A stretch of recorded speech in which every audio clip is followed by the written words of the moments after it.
Hey, welcome to the Spitterswell Beer Review. It's beer time. I'm Jammer. That's right, and I'm Shagdog.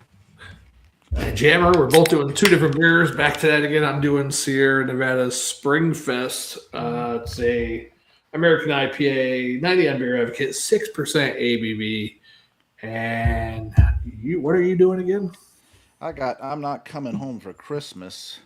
It's a hanger on from last year. It's 8.5 ABV percent, 8.5.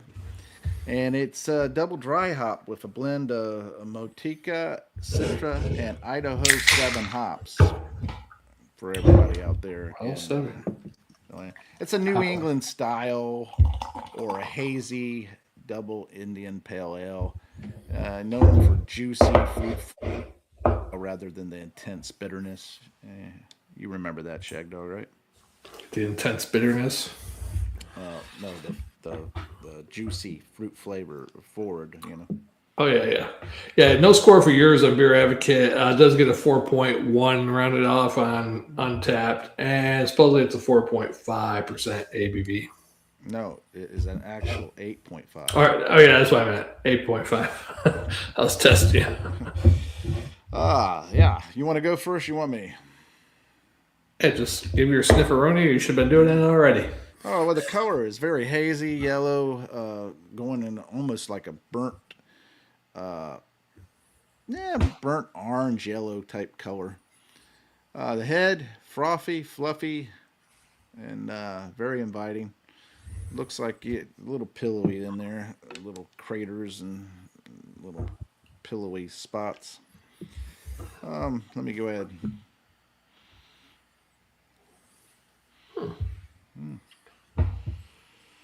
Yes, I got like pineapple, passion fruit.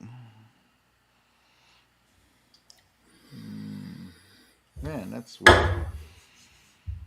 Little lemon lime zest.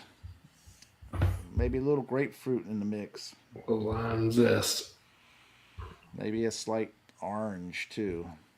Anyway, go ahead, Shagdog, while I take a sip of mine. All right. Yeah, mine's a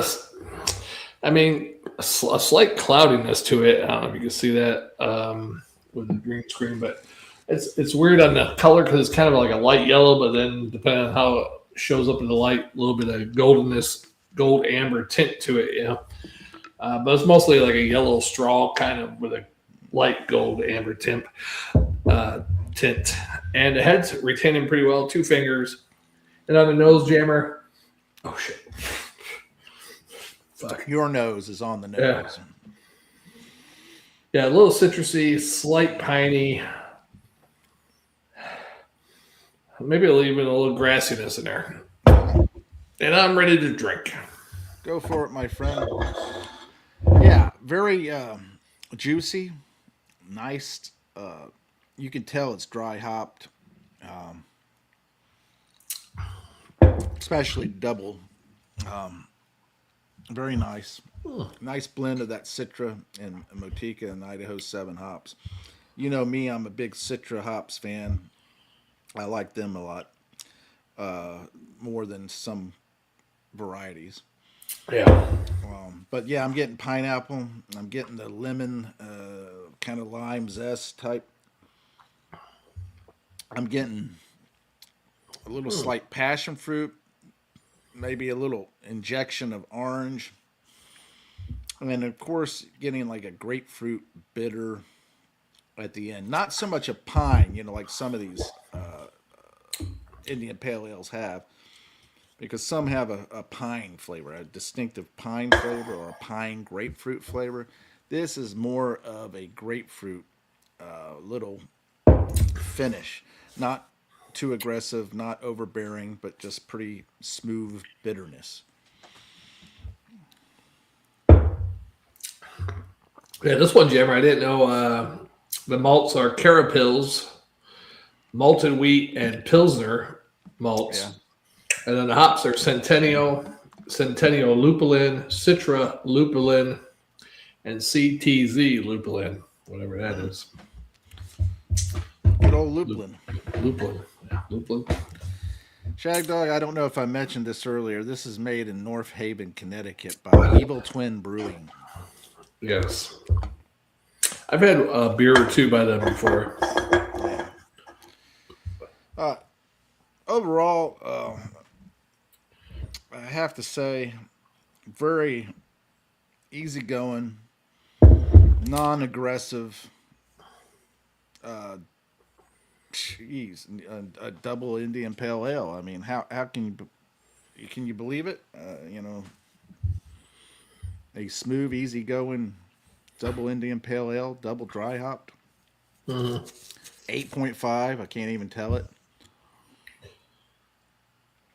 It's a little slight warming sensation, but overall, I really can't tell it. Pretty nice. I actually like it. So far, I like it a lot. Yeah, this is pretty good. It's easy drinking American IPA. What considers an American IPA? I mean, because they use the Carapils malts and wheat malts and the hell's the other one? Pilsner malts. Yeah. Whatever hell Pilsner malts are. So is it a hopped up Pilsner or is it an American IPA? Yeah. It's a hybrid. Yeah, that's what it comes off as too, as a hybrid. It's kind of like you got good qualities of IPA, but not overwhelming, and it got that grassiness, floral grassiness in there a little bit, So it's pretty good actually. You'd like this one. I wanted to get this one a couple month or two ago when it first came out, or whatever, January, whenever how they come out with this stuff. Too early for a spring beer, right? But I was like, I'm not buying a 12-pack of an IPA because I don't know how it is. Yeah. And luckily, I found a single one when I went to North Carolina. I was like, oh, I got to get it because I couldn't find a single one around here. Well, I'm a little disappointed because this is probably one I could have found and we could have done them together instead of you doing it singly. But hey, whatever. Float your boat there, Shagdog. Being that you are the star, the main founder, and this is your baby, and you can do whatever you damn well please, and just push me right aside, and just. I don't know what you're talking about. Like we could have done this one together. Or which one? The Sierra Nevada. 'Cause I could probably find that down here. But hey, it's up to you. It's your show. I'm surprised you I'm didn't just find in it. your world. That's all. I mean, I sent you a picture of it like 2 months ago when I saw a 12-pack at the store. Well, you didn't tell me to get it. You didn't say you got it. You just said, hey, there's a 12-pack here. And I know you. You're not going to buy a 12-pack. Hey, you could buy anything you like. Because you're like super frugal, I'm not buying a 12-pack, even though you're going to drink beer anyway. No, it's not about that. It's about, I don't know, if it's something I don't like or don't know if I like, I don't want to buy a 12-pack of it because I don't want to drink. Suffer through, man. That's Suffer for your craft. No. Suffer for your craft. Anyway, B+ and a Swarter. Yeah, I'll give this one a B+ and a SWAF. Wow. No, A- and a SWAF. There we go. A-. It's a pretty good Pilsner IPA. I don't know in particular why they decided to do this for Christmas time and call this "I'm not home for Christmas" type beer. Yeah. It has a city street snow and everything. High rises. Yeah, it back looks like there it and might be somebody New trying York. to walk through it. Mm-hmm. But hey. Oh wait, Chicago, because that's from Chicago, right? Or wait, no, North Haven, Connecticut. I don't know where you got Chicago. Oh, maybe that's one of your other beers I saw was Chicago beer. Anyway, yeah, really nice double Indian Pale Ale from Evil Twin Brewing. A little lacing on the glass. I don't particularly care for the lacing on it. It's just like stuck beer being wasted, But yeah, to each their own. All right. But Jabber, I got it was King's Day no King's Day the other day, right? So I was like, you know what? Did somebody tell Charles? King Charles, because he's the real king of America. Yeah, no kings today, Yeah, but it's only for the American. Hey, did king. you get a hold of Burger? Let's go through our list, Jim, before you start naming up all the damn kings. All right. I'm just saying. I got a list of 12 fictional kings, just like the other king. Okay. So it's going to be, yeah. And I cut out King Arthur, kings that are fictional kings in books, because I'm like, no, they are real kings in a story. No. I'm talking about fictional, like make-believe friggin' kings. Yeah. Okay. Yeah. All right, well, let's get to it. Number 12, Rolex, king of watches, luxury timepieces. Rolex sits at the top of the watch world. When people think status, precision, and wealth, this is the crown jewel brand.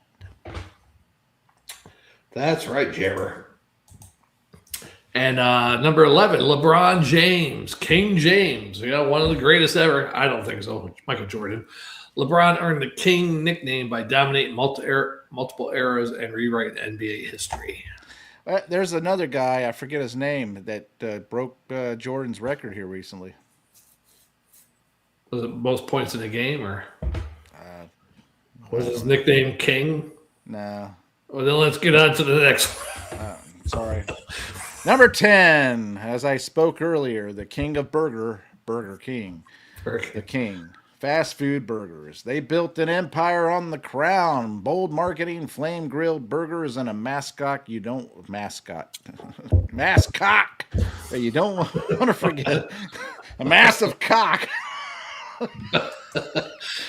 Don't forget. Hey, you won't forget it. And another honorable mention, fictional king with Burger King, is now Burger King is telling we're not they did away with the Burger King now. You're the Burger King. The customers are the kings. I'm like another. Hey, I got a little thing that I have to say for their marketing team. They have a commercial or a YouTube video where they're showing McDonald's, where they're saying now hiring, right? Yeah. Then they pan over to Burger King and it said, "Why work for a clown when you could work for a king?" Yeah. Now hiring Burger That's King. pretty good. I thought that was pretty darn good, you know. So they've always been. They're kind of like the fun one, you know. Burger King has been. Burger King is the fun one. They come up with these creative commercials and so forth, and McDonald's most of the time they just do a jingle, you know. Anyway. Let's move on. I digress, Shagdog. I was trying to get this under 3 minutes, but I digress too. Number 9, Derrick Henry, King Henry. All of them like to use they got a king's name and they're black, but they want to use the English king name, King Henry. Why not King Mustafa or whatever? You know? But football power running. Because that's the Lion King. All right. Another one. Modern day wrecking ball, his nickname fits because defenders bounce off him like subjects before a king. That's awesome. Hey, number 8. This is a famous one. It's been around for many years, and it's a tradition of the Mardi Gras, or Mardi Gras. King Cake. King Cake, a festive classic, colorful, sweet, and literally baked with a hidden king surprise inside. Watch out for that massive mascot. Number 7, Budweiser, king of beers. Your favorite beer. Yeah, another fictional king. Simple, iconic, and everywhere. Budweiser claimed the throne with one of the most famous beer slogans ever. And the reason why it's a fictional king, because guess what? If it was a real king of beers, it would abolish all the other beers, right? So yeah. Fictional. Yeah, that's true, yeah. And number 6, B.B. King, the king of blues. With his guitar Lucille, B.B. King defined blues for generations and set the standard everyone else chased. That's right, Jabber. Number 5, Stephen King, the king of horror. That's not true. Yeah. From The Shining, he's ruled nightmares from it to The Shining, he's ruled nightmares for decades and turned horror into a global empire. Okay, number 4, Michael Jackson, king of pop. The moonwalk, the music, the global fame. MJ didn't just wear the crown, he defined what it meant. Honorable mention, not a king, but A Prince. Ah, yes, Prince. The Prince of Pop. The Prince of the color purple. Yeah. Not the movie, but the Right. purple rain. Number three. Elvis Presley, the king Honk, of honk, honk, honk. rock and roll. Thank you very much. Yeah, it changed music and culture forever. Without him, the whole idea of rock superstar might not exist. That is true. That's true. And number 2, Don King, the king of boxing promotion and hype and fixed fights.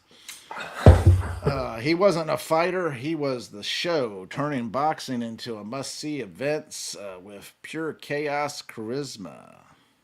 Is he still alive? I don't know. I think so. You could Google it. Googleize it? Yeah. Googleize Is Don King still alive? Yes, okay. He was born in 1931, so I don't know how old he is. He's in his 90s. Okay. Number 1, fictional king Donald Trump, modern pop culture king figure, so they say. And politics and media, love him or hate him, Trump's larger-than-life presence, branded and influence made him a king-like figure in modern culture to half the people. And one of the ones that you completely missed was free at last. God Almighty. Yeah, but what's he the king of? He's Martin Luther King. I know, but you got to be the king of Martin Luther. The king of civil rights, right? The king of civil rights, yep. Yeah, I guess and you also forgot the king, the true and one and only Lord and Savior. Well, he's not fictional. He's not fictional, yeah. Although some people, he is, yeah. For some people, they think that he is, yeah. And here's my theological thing on that. Just a quick little thing, and I'll move on. All right. Everything from nothing came everything. Well, if there's nothing, you can't have anything. You follow me so far? If there's nothing there, you can't have something from nothing. Right. Something or someone from a different reality or dimension or another different universe had to create our universe. And then on top of that, if you look at how precise everything is, if the orbit was off just a little bit, life could not exist. But besides that factor, because a lot of people like to dismiss that and everything, look at a tree, how perfect that tree is. And I sent you the thing on a tree here recently. I don't know if you watch it or not, but normally people will say trees come from the ground, but they've tested that theory. You have a tree, it grows, yes. However, it's not from the ground. It's not of the ground, because you could put a tree in a pot, because they say, oh, well, where does it get its weight? Well, it gets it from the soil. The roots go deep, draws water. It grows and grows and grows because it gets everything from the soil. But they put a tree inside a pot, grew the tree out of it, and guess what? The tree grew bigger than what the pot weighed, the soil weighed, everything. So that's not true. So where'd the roots go? The roots go down in the ground and everything, but it's not coming from the Oh, so you're saying that the roots penetrated the pot into the ground? No, it's in the pot. Oh, okay. They tested the theory of how if it gets its weight from the soil, it gets its mass from the soil, then obviously the mass of the soil should decrease as the tree grows. But that wasn't true either, because the tree grew big and it weighed X amount of pounds, and the soil only lost a small little percentage of it. What kind of tree? I mean, you're not growing no damn pine tree and no damn. I'm just talking about general, as a test. That's what they did. Well, what they discovered is that trees actually come from something that you need every day. Oxygen. And that is oxygen. Really? It gets the carbon from the oxygen, the carbon dioxide, gets the carbon dioxide, takes it in, and produces oxygen. Takes that Right, oxygen out of the carbon dioxide and sends it on its way and right. But takes how's it only the create? carbon. How's it And created that from oxygen? carbon turns into material mass Yeah, but how's it created from oxygen? because it grows from oxygen, not from the soil. And a perfect example is hydroponics. You don't need soil for the plant to grow or a tree to grow. You just need water and air or CO2. So is this like a chicken? What came first, chicken or the egg? No, I'm just saying it's people. What I was trying to get to is the tree is a perfect example of a environment itself, because in the ground it's a separate environment than the treetop or What? even midway What? through the tree. What And the is tree the? is so perfect that taking something that is a byproduct of Yeah, I mean, and a byproduct of everything, CO2, and it's taking that in and using it to grow and nourish itself. At the same time, it's expelling something that brings life for everybody else, everything else. So a tree is very yeah. But intricate and where's the tree come from? from the air. So is it a seed or a sapling? What is it? Originally, when it starts growing. Yes, Okay, now where does that come from? from the air. Yeah. From another tree. Yeah, but where did the tree come from to begin with? I don't fucking know, and you didn't explain that either. Exactly. It's like the chicken and egg too, right? Because which one comes first? Right. I mean, something. I One mean, of them had to. exactly. Eggs, exactly. That's true. It's so true, Shagdog. I mean, that's a perfect example too. I mean, the whole chicken and egg thing. I mean, you hit it spot on. Which one came first? Where did it come from? You know, you can't have something from nothing. So Yeah. unless you are the omnipotent Yeah. Lord and Savior, God No of scientist gods, could explain. We came from all life came from the ocean. we And, evolved. We evolved. single Well, cell you know what? organism. Where Yeah. did everything came from to begin with? Yeah. Why does It single doesn't cell? matter if, here's the thing, it doesn't matter where we came from, whether we evolved or not. The fact is, where did everything else come from? Right. I mean, think about it. Where did all this matter come from? How did it form? Where did it come from? You know, you can't have something from nothing. It's like throwing a book, it's like throwing a bunch of pages in the air, and all of a sudden, smack comes down on the ground, smacks, boom. It's a book with a cover and a title and all the written language in it and everything like that. It's like something from nothing. Yeah. Yeah, you can't have that unless you have a creator, the one and only. Well, we kept one or two people hanging on for a little bit, but they both left. Yeah, because we thought.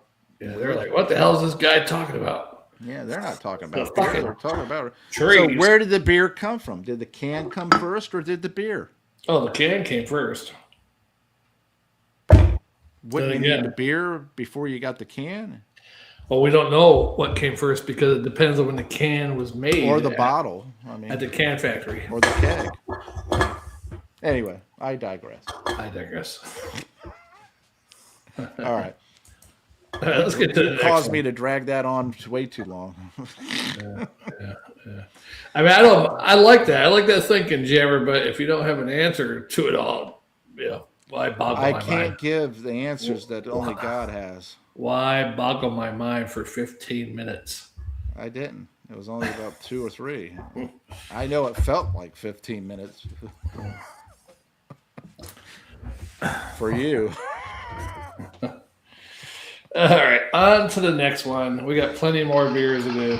Yes, thank you for watching, commenting, liking, Oh. subscribing, and sharing. Tinkle that bell. Hey, there we go. Jeff G.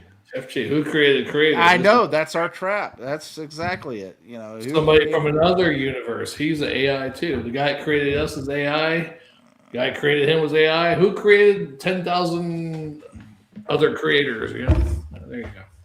Yeah, that's a good point right there, though, and you want to really warp your mind and thinking. I mean, right there you go. Who created the creator? Yeah, a lot of people say there's no creator. We're just energy. We're energy, and But where did energy come from? Construct of energy. That's a good question there. But anything that has mass or motion or it's like if I took. Where'd that come from? It's like if I answered the back of the comic book and I sent in for my sea monkeys, and I turned around and I put my sea monkeys in its little tank, and I poured, I nurtured it and everything like that. The sea monkeys didn't come from anything because I took the packet and put it in that water, right? Mm-hmm. So I created those sea monkeys, even though I didn't create the actual packet.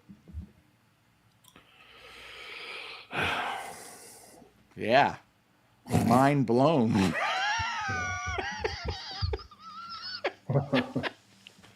I know. I'm like, you would think that I've been, stoning it right now, right? But 8.5% on an empty stomach, that does it. Yeah, that's right. All right, enough of the sea monkeys. Now that I've blown your mind with sea monkeys, you can blow me. Oh. Hey, somebody's faxed me about that. Get to it. Jeff G send you a private fax there, huh? Hey, got another comment. I think it's the same comment. That's the same comment. What the hell? All right, well. All right, thanks for watching. Comment, like, and subscribe and share. Tinkle that bell. I'm Jammer. All right. We'll see you on the next one. Take care. Jeff G, as always, thanks for commenting, man. Take care. Hopefully, we'll see you on the next one.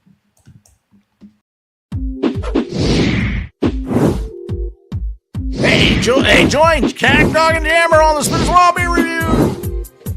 I don't know if you double. That was weird.